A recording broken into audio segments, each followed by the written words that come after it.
bersama dengan Profesor Madya Dr. Nur Asiah Sulaiman, Pensyarah Kanan Pusat Kajian Pembangunan Inklusif dan Lestari, Fakulti Ekonomi dan Pengurusan Universiti Kebangsaan Malaysia. Assalamualaikum, Prof. Assalamualaikum. Assalamualaikum. Ya, okey, baik, pertama sekali kita sedia maklum ya, rata-rata warga kerja Malaysia dia menyandarkan segala perancangan persaraan mereka kepada simpanan KWSP mereka. Dan adakah tindakan ini akan membantu dalam rangka pelan persaraan bagi menjamin keberkesanan perancangan itu nanti? Okey, terima kasih. Pertama sekali terima kasih atas jemputan ini. Sememangnya kita tahu bahawa dana persaraan iaitu daripada KWSP adalah satu dana yang sangat penting kepada warga pekerja. Ya, sebab itu dinamakan dana persaraan. Jadi mereka perlu ada satu jaminan kewangan lah ya, selepas mereka bersara nanti. Dan kita tahu juga dana persaraan ini adalah kita tahu kita punya jumlah guna tenaga kerja hampir 16 juta penduduk guna tenaga yang bergantung pada dana persaraan ini. Okey, jadi ini adalah satu dana jangka panjang. Kalau kita lihat ya, kalau katakan seorang tu bekerja pada umur 25 tahun dan dia bersara pada umur 60 tahun, so dia ada selama 35 tahun. Jadi dana ini sangat pentinglah untuk dia menggunakan selepas persaraan nanti. Apatah lagi kalau kita dapat lihat sekarang bahawa dari segi statistik menunjukkan tak jangka hayat penduduk Malaysia telah meningkat. Bagi lelaki 73 dan bagi wanita 78 tahun. Dan dijangka pada tahun 2050 nanti jangka hayat penduduk kita meningkat kepada 80 tahun. Maknanya kalau mereka bersara pada umur 60 tahun, mereka ada 20 tahun untuk mereka membiayai kehidupan mereka selepas persaraan. Okey. Jadi saya ingin menegaskanlah memang rata-rata warga kerja kita menyandarkan simpanan pekerja mereka untuk digunakan bagi kehidupan yang selesa lah masa persaraan nanti. Itu perkara yang sangat penting untuk kita berikan perhatian. Jadi mungkin Prof mungkin boleh memberikan pencerahan kepada penonton di luar sana, apakah antara instrumen kewangan yang sangat penting bagi menjamin matlamat kewangan kita pada masa persaraan kelak. Okey, sebenarnya memang saya ingin menegaskan sekali lagi bahawa dana persaraan adalah satu dana yang penting. Kita boleh lihat kebanyakan negara pun memang punya dana persaraan. Sebab kalau kita tiada, kita tanya kepada diri kita sendiri dan kepada yang lain, adakah kita mampu membentuk satu dana persaraan kita sendiri selepas kita bersara? Sememangnya tidaklah. Tak ada, saya yakin tidak ada yang mampu untuk membentuk dana persaraan kita sendiri. Kalau maknanya semua akan kemungkinan ramai yang akan nanti jatuh miskin. Okey, so kalau kita lihat pun memang kebanyakan negara mereka ada dana persaraan mereka sendiri kan. Setiap negara kita boleh ambil contohnya dana persaraan yang saya rasa yang terbaik lah, iaitu Singapura. So mereka ada satu dana persaraan mereka pun telah diiktiraf sebagai satu dana persaraan yang sustain, yang boleh menjamin kehidupan warga kerja selepas mereka bersara, yang mana pada tahun 2020 dinobatkan sebagai Global Retirement Index, indeks persaraan global yang mana terbaik di Asia dan tempat ketujuh di seluruh dunia. Okey, baik. Jadi itu mari kita boleh ikut contoh. Kalau mana yang boleh, yang baik kita boleh ambil. Cuma dalam masa yang sama juga keyakinan kita tu untuk memastikan macam boleh ke ni nak dapat kumpul wang yang sebegini banyak untuk waktu persaraannya lebih selesa. Saya rasa ramai juga dalam kalangan Malaysia yang masih lagi tak berapa nak yakin dengan pelan persaraan mereka dan tak bersedia dengan sumber kewangan yang mencukupi untuk ke arah itu.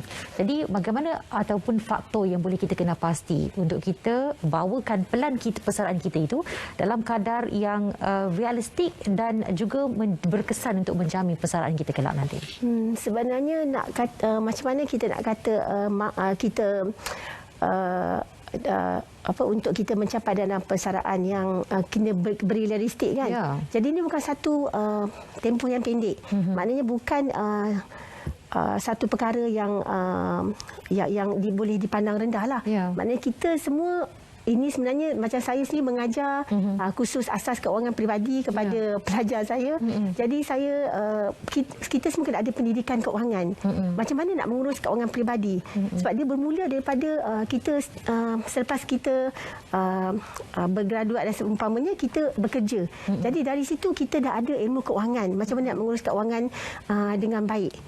Okey, misal kata kita ada beberapa perkara yang kita boleh perlu pelajari seperti macam kita kena strukturkan semula perbelanjaan kita mengikut apa yang kita peroleh dan juga pada masa yang sama kalau mengikut pakar keuangan 1/3 daripada kita punya pendapatan tu perlu kita simpan sebaik-baiknya sekira sepatutnya lah kan. Yang kedua kita perlu ada pengurusan hutang yang baik. Macam mana kita nak manage hutang kita. Okey, jadi ini kita ada hutang yang jangka pendek, jangka panjang. Jadi maknanya selepas kita bersara, kalau kita dapat selesaikan hutang kita semasa kita bermatan, itu adalah satu langkah yang sangat baiklah.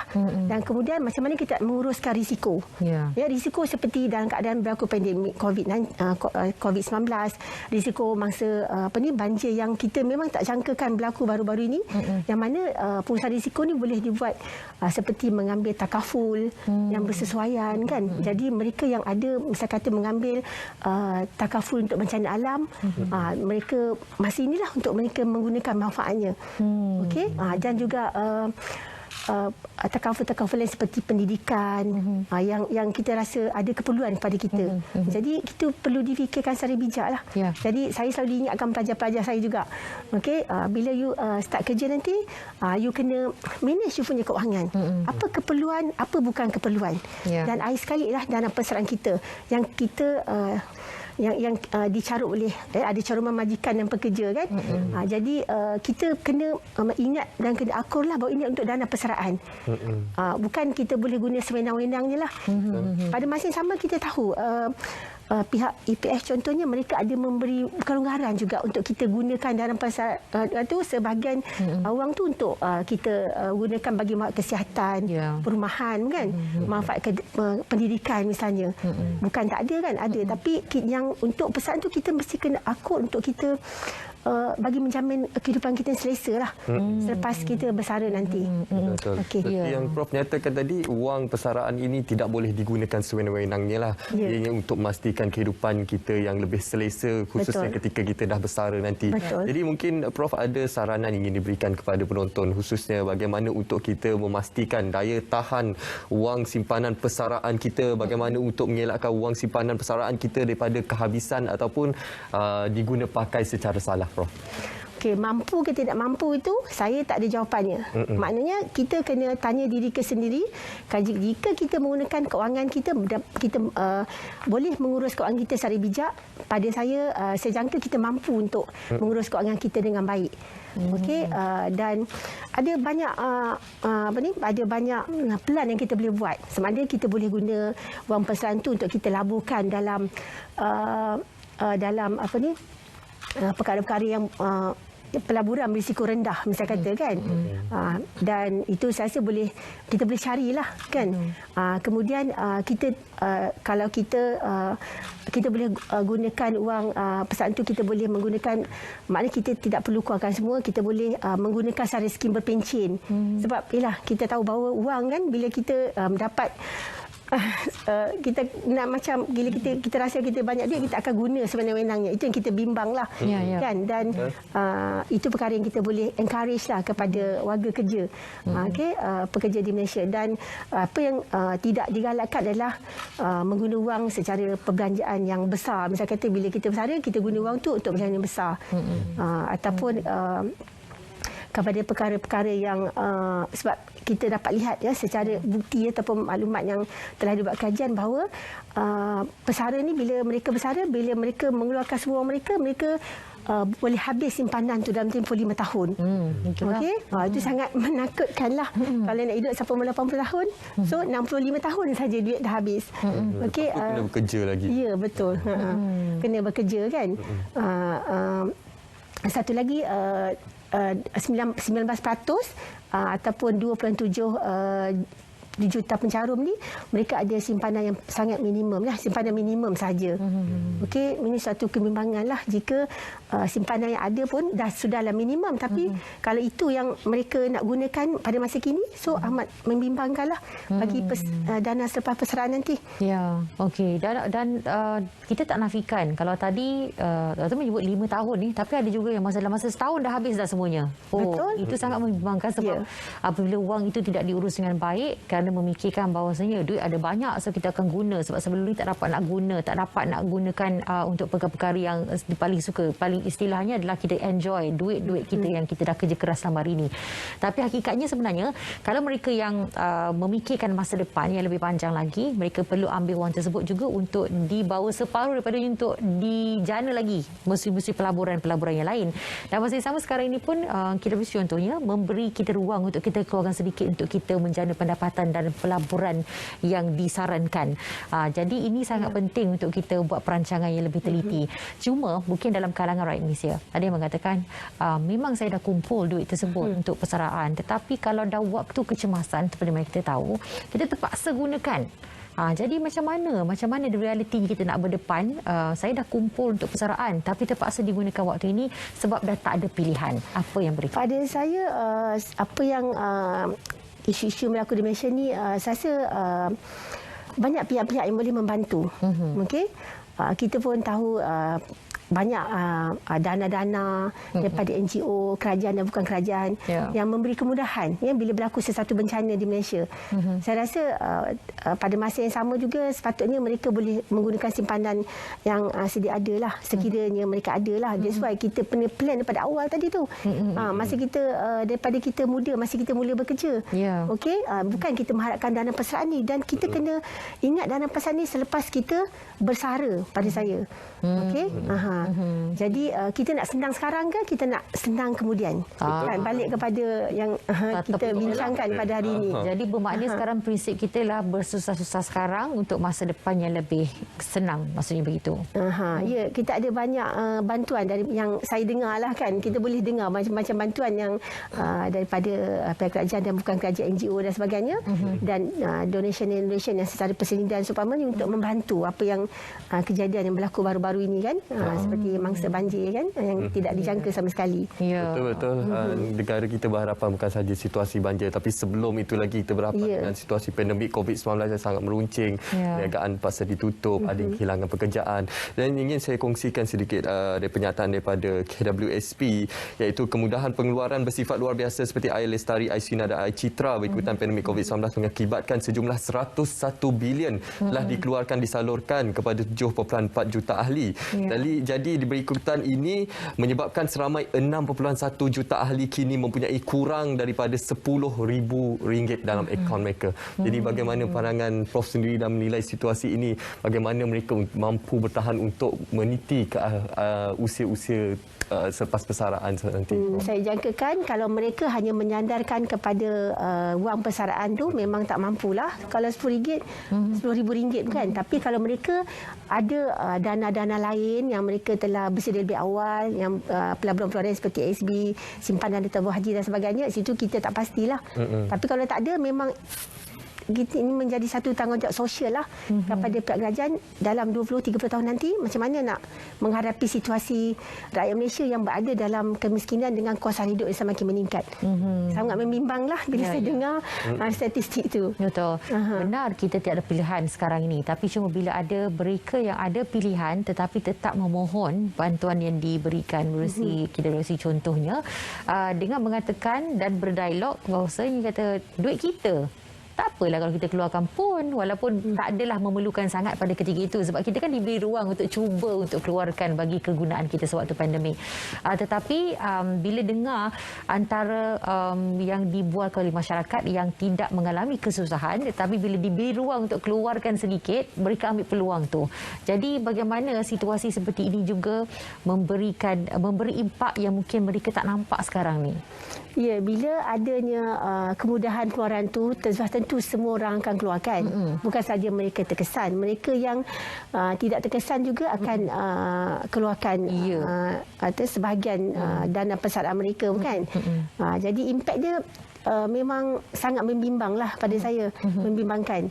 Kalau mereka ada pelaburan lain kan, simpanan lain, itu tak mungkin boleh membantu. Ya. Dan saya jangkakan kalau ini dah yang berlaku seperti yang dicakapkan tadi, berapa juta penduduk Malaysia yang memiliki kurang daripada 10,000, saya jangkakan memang kita akan jadi warga emas yang selepas persaraan mereka masih terus bekerja. Itu yang saya jangkakanlah, ataupun menjadi tanggungjawab sosial kepada kerajaan macam mana nak mengatasi masalah ini akan datang. Ya. Okey, takkan kita nak warga emas yang mereka yang selepas bersara nanti hidup dalam kesempitan, betul tak? Hidup dalam kesempitan. Maknanya mereka boleh terus bekerja, kena terus bekerja, terpaksa terus bekerja, ataupun pada masa yang sama kita akan berbalik kepada kepada pihak kerajaan lah, macam mana nak menangani masalah ini. Baik. Itu perkara yang perlu kita berikan perhatian lah, khususnya bila kita berbicara berkenaan senang sekarang ataupun kemudian. Jadi sedikit kesimpulan daripada Prof sendiri kepada penonton, khususnya dalam mereka mengurus kewangan mereka, khususnya dalam merancang kewangan, khususnya simpanan persaraan mereka. Ya, dan masa yang sama tambahnya sedikit menyelami juga perasaan mereka yang benar-benar terdesak untuk menggunakan waktu sekarang, dan berusaha juga mencari cara macam mana untuk menambah lagi kewangan mereka itu supaya dapat hidup dalam keadaan lebih selesa sewaktu bersara nanti. Saya ingin menekankan sekali lagi bahawa dalam persaraan kita perlu akur lah, ya, kita perlu akur. Bahawa dalam persaraan itu kita gunakan selepas persaraan nanti bagi menjamin kehidupan kita. Tapi kita kena, yalah, saya empati juga dengan mereka yang memang sangat terkesan. Kan? Cuma saya boleh katakan, saya rasa banyak pihak membantulah. Saya rasa banyak pihak membantu. Dan mereka mungkin kena lebih berusaha lah macam mana nak menambahkan lagi dana persaraan mereka. Kan pada masa kini pun kita tahu bahawa rakyat Malaysia bukan buat satu pekerjaan. Ya, 2-3 pekerjaan. Okey. Itu kita dah nampak, sebab semakin kita apatah lagi kalau kita nak menuju ke arah negara maju kan. Maknanya dengan kos hidup kita yang semakin meningkat pada masa ini, maknanya tidak satu pekerjaan itu tidak cukup untuk menampung kehidupan. Okey. Itu lah dari saya. Ya. Okey, jadi sangat penting untuk kita buat perancangan yang lebih teliti dan kita semak balik apa yang boleh kita lakukan, sebab masih lagi belum terlambat sebenarnya untuk kita buat perancangan tersebut selagi tenaga masih ada, selagi ada jalan untuk kita mencari rezeki. Jadi kita cuba dan berusaha. Kerana kalau ikutkan untuk betul-betul selesa, sebenarnya ada banyak jumlah wang yang kita perlu ada. Tetapi kalau itu tertakluk juga kepada tujuan kehidupan anda selepas bersara nanti. Kalau rasa nak terus bekerja, jadi tak apalah. Tapi kalau sekarang ini rasa nak bersara lebih awal, nak hidup lebih selesa, harus ada perancangan yang teliti, dan ramai pakar-pakar kewangan di sana yang dapat membantu anda dari segi ini. Ada sedikit yang ingin saya sebagai ingatan lah atau pedoman untuk pendengar dan diri saya sendiri juga. Maknanya kita kena berhemahlah dalam mengurus kewangan kita, jadikan dia sebagai cara hidup kita, budaya hidup kita, dan kita kena ingat bahawa mereka yang kaya lah mereka yang bebas daripada hutang. Okey, itu yang paling penting lah, sebab kita jadikan sebagai pedoman hidup lah. Baik, insya-Allah kita harapkan melalui kata-kata motivasi dan juga nasihat daripada Profesor Madya Dr. Nur Asiah Sulaiman, Pensyarah Kanan Pusat Kajian Pembangunan Inklusif dan Lestari Fakulti Ekonomi dan juga Pengurusan Universiti Kebangsaan Malaysia itu tadi dapat memberi semangat dan juga motivasi kepada kita semua untuk kita belajar mengurus kewangan kita dengan kaedah yang lebih terbaik untuk kita memberi pilihan senang sekarang ataupun senang kemudian. Ya, terima kasih sekali lagi. Okey, baik. Dan untuk waktu ini kita nak memberi haluan kepada rakan kita berada di Map Malaysia untuk mengetahui tentang keadaan cuaca, dan selepas ini ada lagi perkongsian lain yang kita akan bawakan dalam bersama dengan anda dalam Sahabat Pagi Malaysia.